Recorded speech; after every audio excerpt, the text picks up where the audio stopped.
toneladang smuggled na karne at seafood ang sinunog matapos makumpiska ng NBI.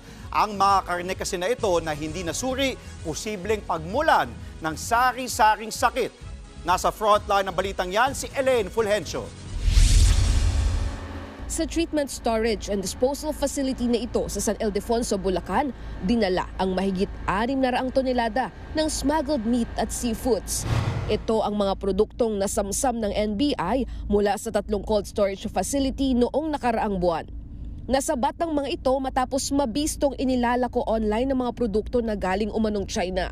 Aabot sa 200 million pesos ang halaga ng mga ito.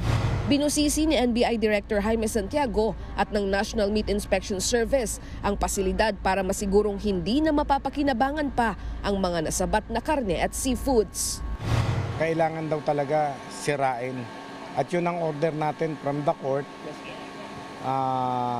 sirain. Siguradong walang makakalabas sa market, baka tayo rin ang makakain nun.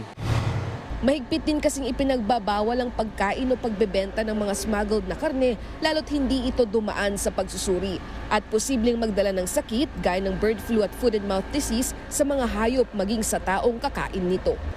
Para sigurado nang wala na. Kasi di ba pagka yung ginrind lang, baka mamaya yung pinag-grindan mapakain pa sa hayop, mapatapon pa sa dagat. Kaya sinisiguro natin, sinusunog and then abo na. Wala nang mapapakinabangan. Siguradong safety tayo. Ito ang tinatawag na thermal gasifier machine. Dito nga dinadala yung mga nakumpiskang smuggled na karne at iba't ibang uri ng seafood para sumailalim sa tinatawag na thermal decomposition. Nasa 800 hanggang 1,200 degrees Celsius ang temperatura niyan, kaya panigurado daw na magiging abo at hindi na makakaligtas pa yung mga mikrobyong dala ng mga nakumpiskang frozen goods.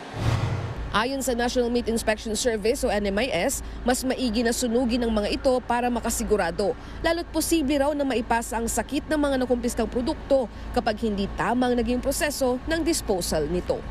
Nagbabalita mula sa Frontline, Elaine Fulgencio, News 5. Mga kapatid, Andre Felix po. Iba na ang may alam at may pakialam sa panahon ngayon. Para sa tuloy-tuloy na balitaan sa Frontline kahit weekend, mag-follow at subscribe sa social media pages ng News 5.